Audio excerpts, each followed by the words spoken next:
నమస్కారం public vision వార్తలకు స్వాగతం నా పేరు సుమలత వార్తల ముందుగా హెడ్లైన్స్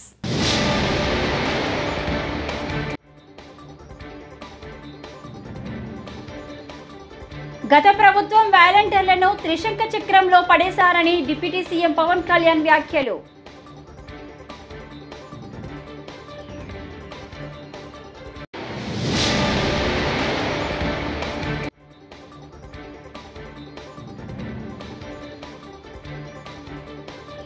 జీఎస్డీపీపై ఇన్ని బోగస్ మాటల బాబు సీఎం చంద్రబాబును నిలదీసిన వైఎస్ జగన్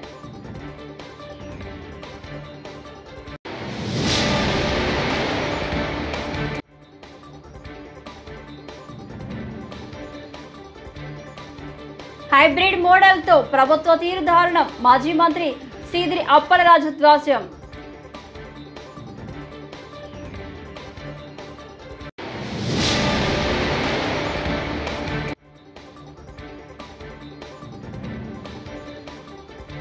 సినీ నటుడు అల్లు అర్జున్ పుట్టినరోజు సందర్భంగా జూబ్లీ హిల్స్ లోని ఆయన నివాసం వద్ద అభిమానుల సందడి.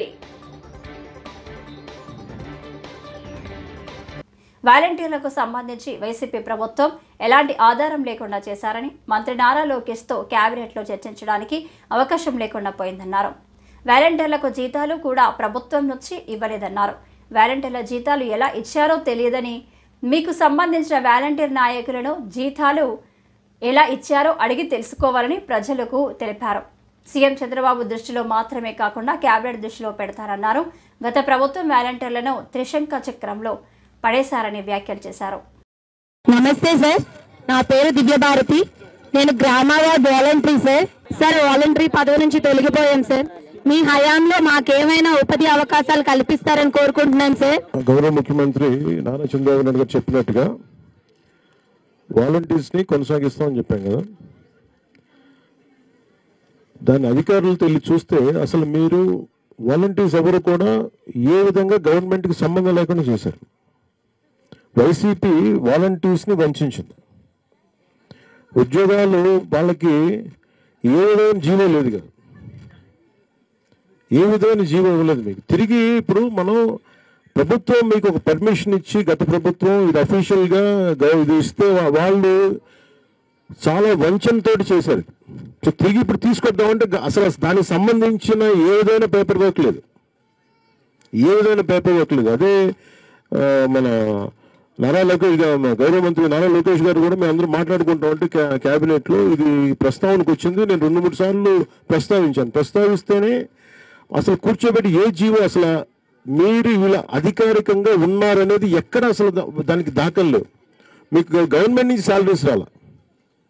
వాలంటీర్స్ అందరికీ కూడా మీరు చూస్తే గవర్నమెంట్ నుంచి శాలరీస్ రాలా.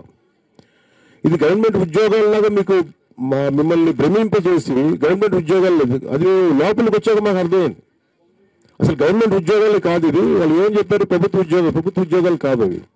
సో అందుకని దానికి ఏం చేయాలి, ఎలా చేయాలి అనేది ఒకసారి మన అధికారులతో మాట్లాడుతా ఉన్నాం. అసలు గవర్నమెంట్ ఉద్యోగాలు కాని వాటికి ఎట్లా చేయాలి ఏంటి అనేది ఇది ఒకసారి గత ప్రభుత్వం చేసిన తప్పు కానీ వీటన్నిటికీ మించి మీరు బీఈడీ చదివారా? మీరమ్మా డిగ్రీ చేశారా?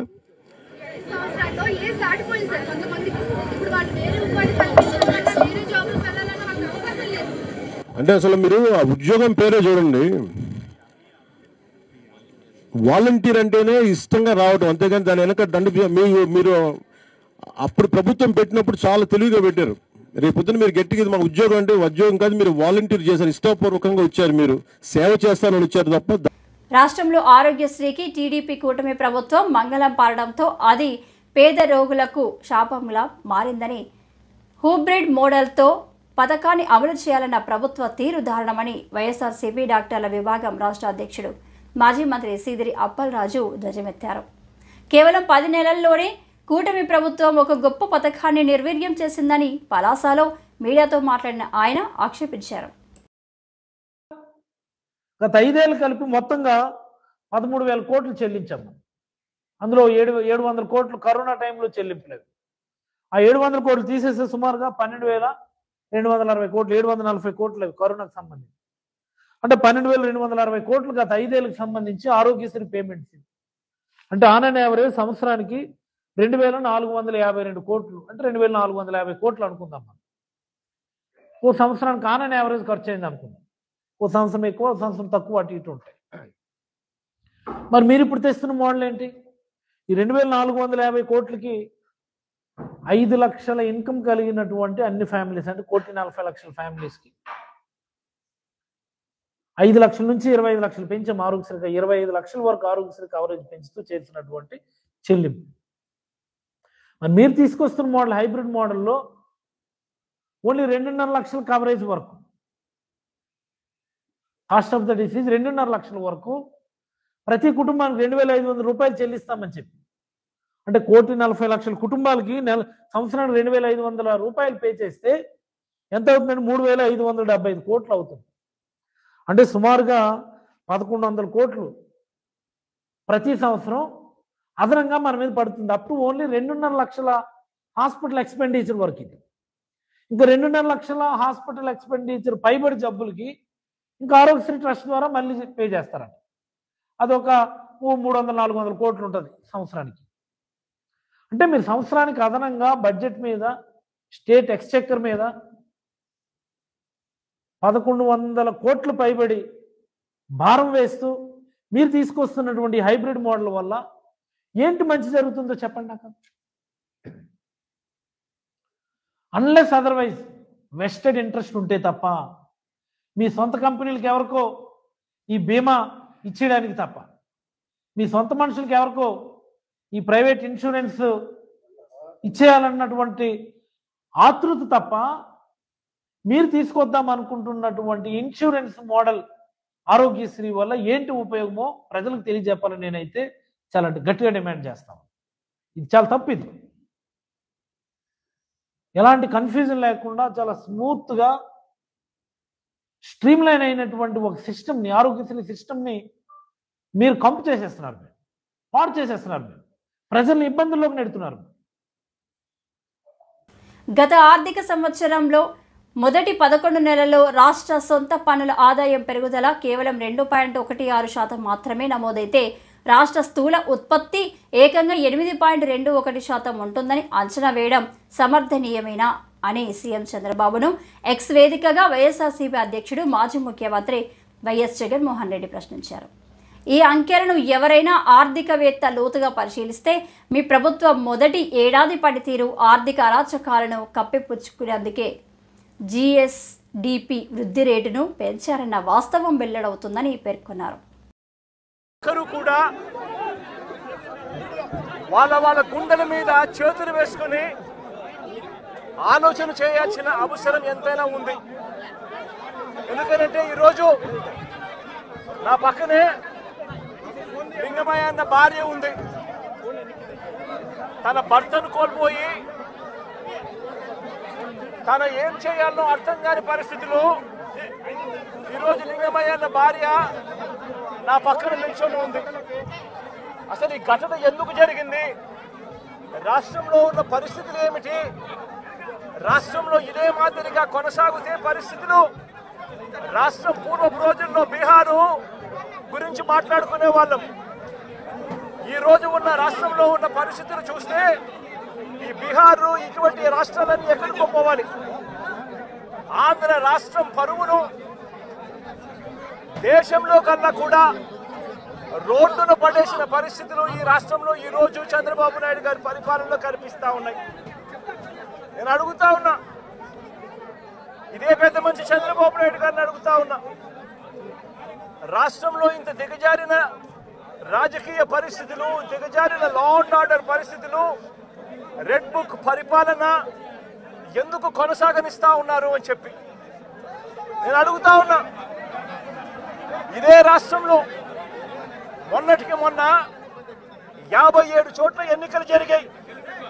ఈ 57 చోట్లకు జడ్పీ చైర్మన్లు ఎన్నుకునే కార్యక్రమం కానీ, ఎంపీపీ వైస్ ఎంపీపీలను ఎన్నుకునే కార్యక్రమం కానీ, కోఆప్షన్ సభ్యులను ఎన్నుకునే కార్యక్రమాలు కానీ, ఉప సర్పంచ్ ఎన్నుకునే కార్యక్రమాలు కానీ, వీటి అన్నింటిలోనూ కూడా 57 చోట్ల రాష్ట్రంలో ఎన్నికలు జరిగితే 7 చోట్ల చంద్రబాబు నాయుడు గారికి వాతావరణం సరిగ్గా లేదు అని, తాను గెలిచే పరిస్థితి ఎక్కడా కూడా కనిపించడం లేదు అని, ప్రలోభాలు పెట్టడానికి ఇంకా సమయం కావాలి అని ఏకంగా 7 చోట్ల ఎన్నికలు చంద్రబాబు నాయుడు గారు పోస్ట్పోన్ చేయించారు. మరో 50 చోట్ల ఎన్నికలు అనివార్య పరిస్థితుల్లో, ఇక జరగక తప్పని పరిస్థితిలో, అంటే చంద్రబాబు నాయుడు గారు ఎంత భయపెట్టినా ఎంత ప్రలోభాలు పెట్టినా కూడా ఎవరు కూడా లొంగని పరిస్థితి కనిపించిన నేపథ్యంలో ఎన్నికలు జరపక తప్పని పరిస్థితిలో జరపాల్సి వచ్చింది. నేను అడుగుతా ఉన్నా, ఈ 50 చోట్ల ఎన్నికలు జరిగితే ఏకంగా 39 చోట్ల వైఎస్ఆర్సీపీ గెలిచింది. నేను అడుగుతా ఉన్నా, ఇదే పెద్ద మంచి చంద్రబాబు నాయుడు గారిని. సినీ నటుడు అల్లు అర్జున్ పుట్టినరోజు సందర్భంగా జూబ్లీ హిల్స్లోని ఆయన నివాసం వద్ద అభిమానులు సందడి చేశారు. ఈ నేపథ్యంలో అల్లు అర్జున్ బయటకు వచ్చి వారికి కృతజ్ఞతలు తెలియజేశారు. అభిమానులు భారీగా ఆయన నివాసం వద్దకు చేరుకోవడంతో పోలీసులు బందోబస్తు ఏర్పాటు చేశారు. సోమవారం అర్ధరాత్రి కొందరు అభిమానులు బన్నీ ఫ్లెక్సీలతో జూబ్లీ హిల్స్ మెయిన్ రోడ్డులో బైక్ ర్యాలీ నిర్వహించారు.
కడప జిల్లాలోని యువత స్వచ్ఛందంగా వేసవి కాలంలో రక్తదానం చేసి ప్రాణదాతలుగా నిలవాలని రిమ్స్ బ్లడ్ బ్యాంకు వైద్యాధికారి డాక్టర్ రాజేంద్ర మంగళవారం ఒక ప్రకటనలో పేర్కొన్నారు.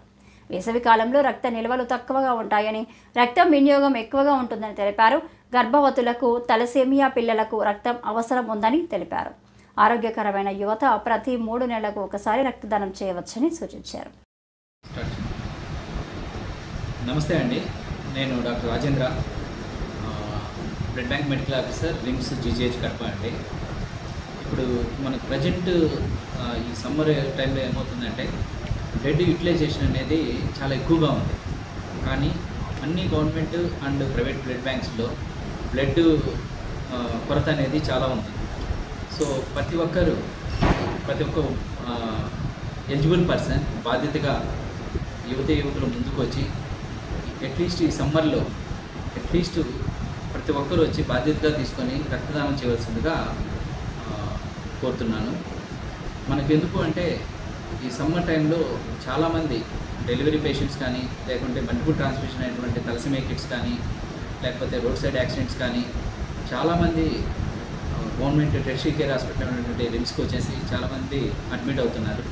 వీళ్ళందరికీ నిరంతరాయంగా మనం రక్తం సరఫరా చేయాలంటే ప్రతి ఒక్క యువకులు ముందుకు వచ్చి రక్తదానం చేస్తేనే మనము ఈ బ్లడ్ కొరత లేకుండా చూడగలము. కాబట్టి ప్రతి ఒక్కరు 3 నెలలకు ఒకసారి, మీరు అంతకుముందు డొనేట్ చేస్తుంటే ప్రతి 3 నెలలకు ఒకసారి మగవారు, అదేవిధంగా లేడీస్ ప్రతి 4 నెలలకు ఒకసారి రక్తదానం చేయవచ్చు. సో వీలైనంత ఎక్కువ మంది రక్తదానం చేయవలసిందిగా కోరుచు. 10వ తరగతి పరీక్షలలో మోపిదేవి హై స్కూల్లో ఇన్విజిలేటర్గా పనిచేసిన తుంగల మాధవిపై చర్యలు తీసుకోవాలని Mopidevi ZP high school SMC committee chairman Chiruvolu Lanka Lakshmi కోరారు. మంగళవారం మోపిదేవిలో ఆమె మాట్లాడుతూ, మా పాప జ్ఞాన ప్రసన్న ఫిజికల్ సైన్స్ పరీక్ష రాస్తుండగా ఇన్విజిలేటర్ వచ్చి రాసిన క్వశ్చన్కు ఆన్సర్ను కొట్టివేయించిందని ఆరోపించారు. దీనిపై విచారణ చేయాలని డీఈఓకి ఫిర్యాదు ఇచ్చామన్నారు. పేరు చిరువల్ లంకలక్ష్మి, మాది మోపిదేవి మండలం రావువారిపాలెం గ్రామం. గత నెల మార్చి నెలలో 26వ తారీఖున జరిగినటువంటి 10వ తరగతి పరీక్షల్లో ఫిజిక్స్ పరీక్ష రాస్తున్నటువంటి మా పాపని ఇన్విజిలేటర్గా వచ్చినటువంటి తుంగల మాధవి గారు గంట తర్వాత ఎగ్జామ్ హాల్లోకి వచ్చినటువంటి గంట తర్వాత కూడా వాష్రూమ్కి వెళ్ళొచ్చి ఆ పేపర్ ఎలా ఉందమ్మా, ఎలా రాసావు అని ఆవిడ అడగటం జరిగింది. తేలిగ్గానే ఉంది మేడం, నేను మొత్తం రాశాను, చాయిస్ రాస్తున్నాను అంటే 14వ క్వశ్చన్ రాసావా అని అడిగి బుక్లెట్ని తీసుకొని ఆవిడ చూశారు. చూసి 14వ క్వశ్చన్ ఆన్సర్ నువ్వు తప్పు రాసావు, నేను చెప్తాను అవి రావంటే, లేదు మేడం నేను చదివాను నాకు గుర్తుంది అని మా పాప అంది. కానీ అలా కాదు, నేను చెప్పిందే రాయని ఇదిగోండి ఈ క్వశ్చన్ పేపర్ మీద కూడా ఆవిడ రాశారు ఈ నెంబర్లు, పలానా దానికి పలానా ఆన్సర్ అని ఈ క్వశ్చన్ పేపర్ మీద ఆవిడ రాయడం జరిగింది. అది ఎగ్జామ్ హాల్లో అయిపోయిన తర్వాత పిల్లకి ఇంకా 25 నిమిషాలు టైం ఉండగా కూడా చాయిస్ రాస్తుంటే రాయనీయకుండా మాధవి గారు చేయడం జరిగింది. ముందుగానే ఎండని పెట్టించేసి కూర్చోబెట్టారంట. నాకు ఇంటికి వచ్చి మధ్యాహ్నం 1:30 ఆ టైంలో మా పాప చెప్పింది. నేను వెంటనే మోపిదేవి ఎగ్జామ్ సెంటర్ ఎక్కడైతే పడిందో మోపిదేవి జడ్పీహెచ్ఎస్కి రావడం జరిగింది. అప్పటికి స్కూల్లో ఎవరూ లేరు. చీఫ్గా ఉన్నటువంటి కోడూరు హెచ్ఎం సుధారాణి గారికి నేను నెంబర్ తీసుకొని ఫోన్ చేయడం జరిగింది. ఆవిడ ఏదేదో చెప్తున్నారండి, నా దగ్గర అవి కూడా ఉన్నాయి. కానీ వెంటనే నేను డిఈఓ గారికి కాల్ చేశాను. డిఈఓ గారు ఉన్నమ్మా నేను వీళ్ళందరితో మాట్లాడతాను, లైన్లోనే ఉండు అన్నారు. లైన్లో ఉంటే అందరితో మాట్లాడిన తర్వాత 4 గంటలకి మోపిదేవి హై స్కూల్లో ఎంక్వైరీ ఉంది, నువ్వు వెళ్ళు అని చెప్పారు. 4 గంటలకు నేను వచ్చినప్పుడు నా ముందు ఎవరిని కూడా విచారణ అనేది జరపలేదు. ఏ పిల్లల్ని కూడా విచారణ అనేది జరపల, రూమ్లో ఉన్నటువంటి పిల్లలు ఎవరి చేత కూడా. తర్వాత డిఈఓ గారు ఇన్విజిలేటర్ ఏదండి అని అంటే ఎన్ఈఓ ఈయన పిచ్చయ్య గారు వచ్చారండి ఎంక్వైరీకి. ఇన్విజిలేటర్ ఏది అంటే ఉంది నీకు చూపియము అన్నారు. చీఫ్ గారు సుధారాణి. తిరుమల శ్రీవారిని సినీ నటి రంభ దర్శించుకున్నారు. మంగళవారం వీఐపీ ప్రారంభ విరామ దర్శన సమయంలో ఆమె తన భర్తతో కలిసి స్వామివారి సేవలో పాల్గొన్నారు. తీతీది అధికారులు వీరికి స్వాగతం పలికి దర్శన ఏర్పాట్లు చేశారు. రంగనాయకుల మండపంలో పండితులు వీరికి ఆశీర్వచనం చేసి స్వామివారి తీర్థ ప్రసాదాలను అందజేశారు. అనంతరం మీడియాతో మాట్లాడిన రంభ తమ 15వ వివాహ వార్షికోత్సవం సందర్భంగా తిరుమలకు వచ్చినట్లు తెలిపారు. సినిమాల్లోకి రీ ఎంట్రీపై ఆసక్తికర వ్యాఖ్యలు చేశారు.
First of all happy wedding anniversary madam. Thank you.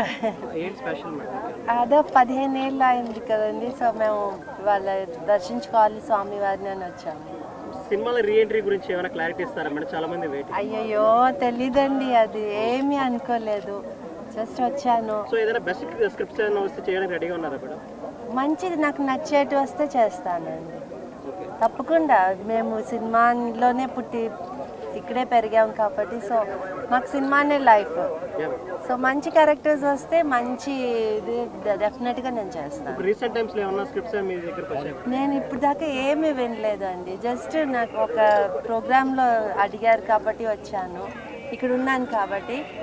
But లేకపోతే ఇంకా ఏం అనుకోలేదు, ఏది అనుకొని రాలేదు కదండి. ఫస్ట్ రైతులు పండించిన ప్రతి గింజను కొనాలని కూటమి ప్రభుత్వం ఆలోచన చేస్తుందని రాష్ట్ర పర్యాటక సాంస్కృతిక సినిమాటోగ్రఫీ మంత్రి కందుల దుర్గేష్ అన్నారు. నిడదవోలు నియోజకవర్గం ఉండ్రాజవరం మండలం మోర్త గ్రామంలో జాయింట్ కలెక్టర్ ఎస్ చిన్నరాముడుతో కలిసి మంత్రి ధాన్యం కొనుగోలు కేంద్రాన్ని ప్రారంభించారు. ఈ సందర్భంగా రైతు గొప్పదనాన్ని, రైతన్నల సంక్షేమం కోసం కూటమి ప్రభుత్వం చేస్తున్న మేలును మంత్రి కందుల దుర్గేష్ స్పష్టంగా వివరించారు. రైతు సేవా కేంద్రం వద్ద డాక్టర్ బాబు జగజీవన్ రామ్ చిత్రపటానికి పూలమాలలు వేసి నివాళులర్పించారు. అనంతరం ధాన్యం బస్తాల ట్రాక్టర్ను నడిపి ప్రారంభించారు. ఆయన మాట్లాడుతూ రైతులకు తాము పండించిన ధాన్యానికి కనీస మద్దతు ధర కంటే అధిక ధర లభిస్తే నచ్చిన చోట అమ్ముకోవచ్చని తెలిపారు. ఇక్కడికి వచ్చిన వెంటనే ఇక్కడ కనపడిన వాతావరణం ప్రతి రైతు కూడా చాలా ఆనందంగా ఈ కేంద్రం ప్రారంభించడానికి ఉత్సాహంగా ముందుకు వచ్చినటువంటి సందర్భాన్ని నేను చూశాను.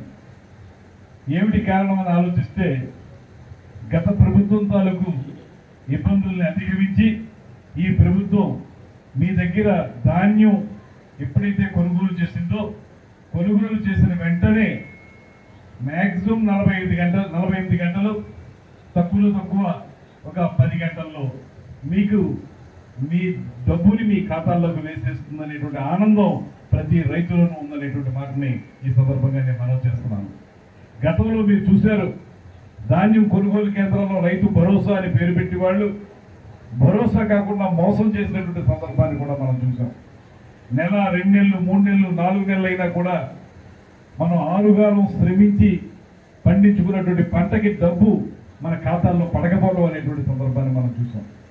ఇవాళ పూర్తిగా ఈ ప్రభుత్వం, ఈ కూటమి ప్రభుత్వం రైతు సంక్షేమ ప్రభుత్వంగా మీ అందరికీ కూడా ఉపయోగపడే విధంగా, ముఖ్యంగా మేము ప్రజానాయకులుగా మేము కూడా ఒకటే చెప్తా ఉన్నాం అధికారులకి, ఎక్కడా కూడా ఇబ్బంది పెట్టేటువంటి కారణాలను చూపించొద్దు. చిన్నగా ఇబ్బందులు ఉన్నప్పటికీ కూడా తేమ శాతం విషయంలో ఒక పాయింట్ అటు ఇటు ఉన్నా కూడా మీరు ఖచ్చితంగా తీసుకోవాల్సిందే అనేటువంటి మాటని వారికి తెలియజేస్తా ఉన్నాం. అదేవిధంగా ఇలా తీసుకొచ్చి ధాన్యం అమ్ముకోవడానికి వచ్చినప్పుడు వారిని ఎక్కువ సమయం వెయిట్ చేయకుండా వెంటనే వారికి ఆ కొనుగోలు చేసేటువంటి కార్యక్రమాన్ని చేపట్టమని చెప్తా ఉన్నాం. దాంతోపాటు ప్రభుత్వం ఇవాళ మిల్లర్లందరికీ కూడా ఈ గోనె సంచులు కొనుక్కోవడానికి సప్లై చేయడానికి ₹3.75 చూపిస్తా ఉంది. అలా ఇస్తున్నప్పుడు మీరు ఇప్పుడు రాబోయే ఖరీఫ్ సీజన్, రబీ సీజన్ కూడా మీరందరూ కూడా అదే విధంగా సహకరిస్తారని భావిస్తున్నాము. ముఖ్యంగా ఈసారి హిందువులు నిత్య చైతన్యవంతంగా ఉండాలని కడప జిల్లా బ్రహ్మంగారి మఠానికి చెందిన స్వామి విరజానంద అఖిల భారత ధర్మ జాగరణ ప్రముఖ్ ఆలే శ్యామ్ కుమార్ పిలుపునిచ్చారు. ఒకప్పుడు ప్రపంచానికి మార్గనిర్దేశనం చేసిన భారతదేశం దండయాత్రలు, దురాక్రమణలు కారణంగా ఎంతో నష్టపోయిందని వారు పేర్కొన్నారు. శ్రీరామ సేవా సమితి ఆధ్వర్యాన గత 4 ఏళ్లుగా శ్రీరామ నవమి నాడు చేస్తున్న శోభయాత్రలో భాగంగా ఆదివారం సాయంత్రం స్థానిక పుష్కర్ ఘాట్ నుంచి శోభయాత్ర కోలాహలంగా సాగింది.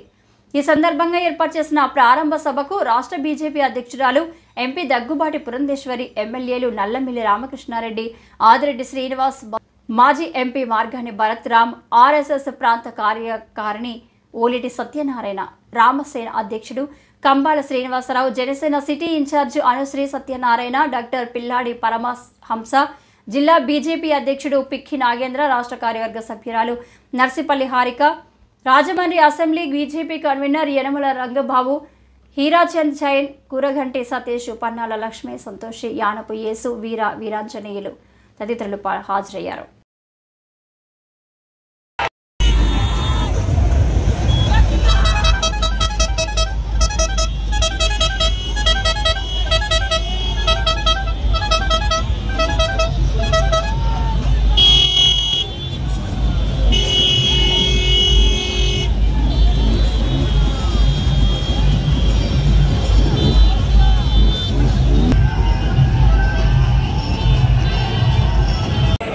శ్రీరామచంద్రుడు ఈరోజు శ్రీరాముని జన్మదినోత్సవాన్ని మనం జరుపుకుంటున్నాం.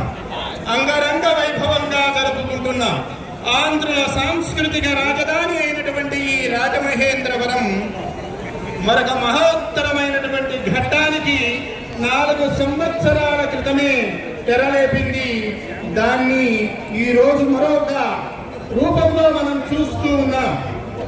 హిందువు యొక్క మనోభావాలు దెబ్బతింటే ఎలా ఉంటాయో ఒక 10-15 రోజుల క్రితం కాశీనారాయణ ఆలయ అన్నదాన క్షేత్రాలను కూల్చినప్పుడే పెద్దలకి తెలిసి వచ్చింది, దిగి రావలసి వచ్చింది. స్వామికి క్షమాపణలు చెప్పి వారి సంస్కారాన్ని కూడా వారు నిరూపించుకున్నారు. దానికి వారిని మనం అభినందిద్దాం. రాముడి నడిచినటువంటి బాటలో ఈ రోజు హిందూ సమాజం నడవలసినటువంటి అవసరం ఉంది. ఎందుకు అంటే ఒక కుమారుడిగా, ఒక భర్త నాయకునిగా, ఒక స్నేహితునిగా, చివరాఖరికి ఒక శత్రువైన ఇంత సంస్కారవంతంగా ఉండాలి అని చెప్పి ప్రపంచమంతా కొనియాడేటువంటి వ్యక్తిత్వం మన రామచంద్రునిది. శక్తిని సమాజానికి చెప్పాలి, సంఘటితంగా ఉన్నటువంటి శక్తిని సమాజానికి చెప్పాలి. ఈ వార్తలు ఇంతటితో సమాప్తం. నమస్కారం.